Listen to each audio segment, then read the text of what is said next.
Nagaan waaqayyo suniidhaaf haa ta'u akkam jirtu maatii waaqayyoo. Ana obboleessi keessan Alamayyoo Nagaasidha. Har'a mata duree baay'ee jaallatamaa fi mata duree hundi keenya beekuu qabnu mata duree jaalala fi gosa jaalalaa jedhu qabadhee isiniif dhiyaadheera. Kallattiimaan gara sanatti dabarra. Muuziqaa kana booda gara sanatti sababii dabarruuf hundumti keessanii warri maatiin nuuf hin ta'in jirtan YouTube keenya subscribe godha. Alex YouTube subscribe godhaatiin nu hordofa. Muuziqaa tokko booda gara sanatti dabarra.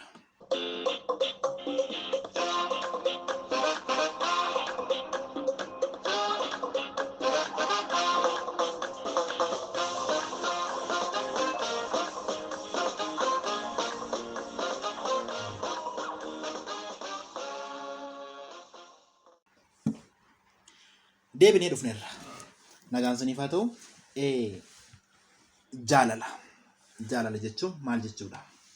Gabaabumatti jaalalaaf hiiki sirriin yookaan immoo hiiki kana jedhamu hin jiru yoo ta'e illee jaalala jechuun ilaalcha baay'ee jabaataa fi ilaalcha baay'ee bareedaa wanta tokkoof qabaachuu yookaan positive attitude yookaan immoo ilaalcha baay'ee positive ta'e tokko waan tokko qabaachuu jechuun jaalala jedhama jedhee dictionary irraa yookaan immoo Google irraa argachuu dandeenya. Garuu hiikti jaalalaaf kenname hiikti hamma irraatti sirriin tokko hin jiru.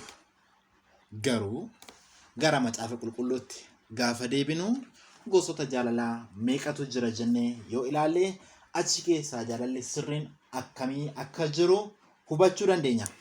Kanaaf akka macaafa qulqulluutti gosoota jaalalaa gurguddoo 4tu jira. Gara sanatti dabarra. Inni tokkoffaa Eros Love jedhama. Kun gosoota jaalalaa keessaa isa tokko ta'ee kan bifaa fi miira jaalalleewwanii irratti hundaa'udha. Inni kun gosa jaalalaa keessaa kan jaalalleewwan gaa'elaaf itti wal jaallatanidha. It is reserved for marriage. Kana jechuun jaalalleewwan lama jaalala gaa'elaaf wal jaallatanii haati manaa fi abbaan manaa tokko waliin dubbatanii boor gaa'ela wajjin ijaarranna boor maatii wajjin horanna jedhaniiti kan isaan ittiin wal jaallatan kun maal jedhama? Eros Love kan jedhamu gosa jaalalaa keessaa isa tokkoffaadha jechaadha. Inni lammeeffaan Stored Love jedhama. Stored Love jechuun kun gosa jaalalaa ta'ee kan maatiiwwan itti wal jaallatanidha. Kana jechuun maatiiwwan mana tokko keessa jiraatan haati manaa fi abbaan manaa jaalala isaan ijoollee isaaniif qaban gosa jaalalaa ijoolleen immoo maatii isaaniif yookaan abbaa fi haadha isaaniif qabaatan gosa jaalalaa haati ilma ishee ittiin jaallattu abbaan ilma isaaf jaalala inni qabu inni kun gosa jaalalaa keessaa isa tokko ta'ee Stored Love jedhama. Kun baay'een keenya yeroo baay'ee appilikeeshinii hiriyaa yeroo baay'ee nagara mana keenya keessatti ilma koo intala koo jedhanii abbaanii fi haati jaalala isaan ittiin maatii isaanii mul'isan inni kun Stored Love jedhama. Inni sadeeffaan Filial Love jedhama. Isa kana Filial Love jechuun maal jechuu akka ta'e muuziqaa kana booda kan wal wajjin barannu ta'a.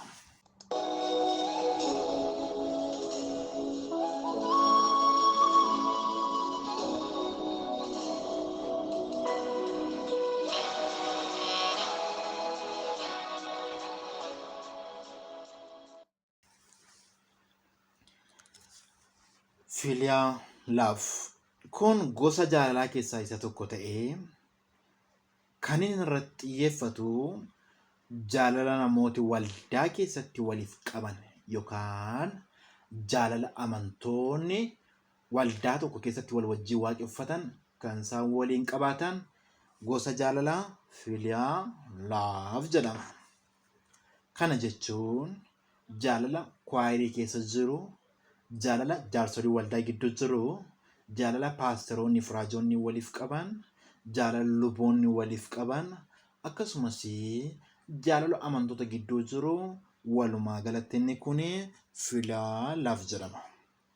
Filaa laaf jedhama. Kanaafi gooftaan Yesuus akkas jedhee jaalala yoo waliif qabaattan kanaan namoonni hundinuu akka isin bartoota koo taatan hin beeku jedhe. Maal yoo waliif qabaattan?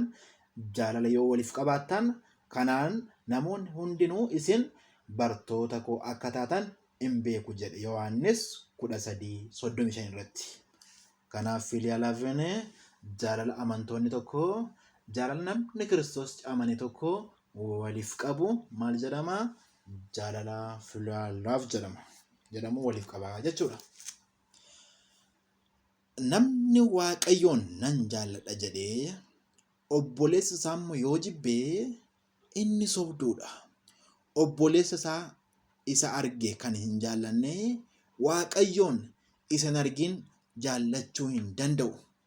Tokkoffaa Yohaannis 4:20 irratti.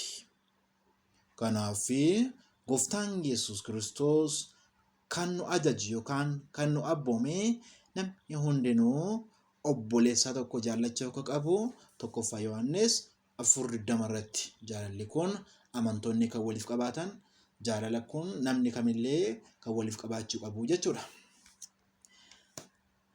Jaalala isaa afureeffaa jaalala agaappee yookaan agaappee laaf. Waaw! Kun jaalala baay'ee ajaa'ibaadha. Jaalalli warri amma hammaatti diskees gochaa yookaan haasa'aa turre jaalalli gosoonni sadan kun yeroodhaaf jijjiiramuu danda'u. Jaalalli kun jaalala kan namootaati. Inni jaalalleewwan gaa'elaaf wal dhimmatan wal jaallatanis, inni jaalallee amantoonni wal jaallatanis, jaalalli akkasuma jaalalli maatii wal jaallatanis jijjiiramuu danda'a. Jaalalli kan hin jijjiiramne, jaalalli kan haala irratti hin hundoofne, jaalalli kan yeroon hin jijjiiramne, jaalalli bara baraa inni afureeffaan agaappee laaf yookaan jaalala agaappee yookaan jaalala Waaqayyoo jedhama.